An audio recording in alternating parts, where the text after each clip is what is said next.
అది కొదమసింహం. వేసే ప్రతి అడుగు ఉప్పెనే, ప్రతి ఆలోచన సునామీనే. విలన్లు ఎంత బలంగా ఉంటే హీరో అంత బలోపేతం అవుతాడన్నది జక్కన్న రాజమౌళి కాన్సెప్ట్. అది సినిమా బా, ఇది రియల్ సీన్. పైగా పొలిటికల్ ఫీల్డ్.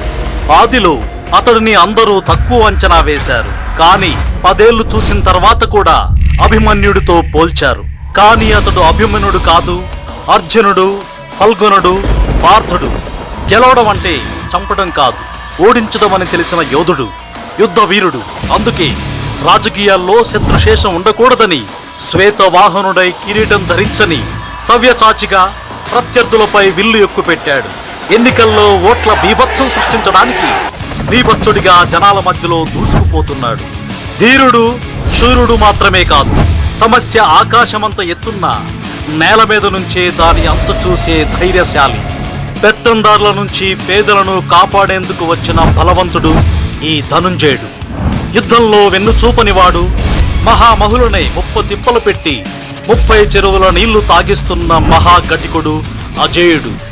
ప్రతి అవ్వగుండెలో, ప్రతి తాత మనసులో అక్కా చెల్లెమ్మలకు అండగా, అన్నాదమ్ముళ్లకు తోడుగా, ప్రతి ఇంటి బిడ్డగా నిలిచాడు ఈ ఏడుగూరి సంధింటి జగన్మోహన్ రెడ్డి.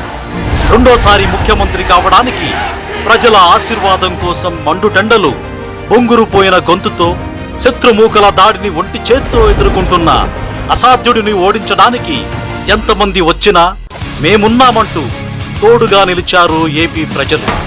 సాహో జగన్ అంటున్నారు. ఆయన మరోసారి ప్రభంజనం సృష్టించడం ఖాయమని ప్రేమలో నిండిన హృదయాలతో పరవశించిపోతూ జై కొడుతున్నారు. గెలవాలి సాగటి సమరం, పేదోళ్లపై పెద్దోళ్ల యుద్ధం. సిద్ధమై మన శబ్దమే వింట కొడుకులకు చెమటలే పట్టాలేరా, జగనన్న జెండనే ఎగరాలిరా. ఏం తక్కువ చేసిండురా రాజన్న కొడుకు, కోరి పథకాన్ని పంపిండురా పేదింటి వరకు.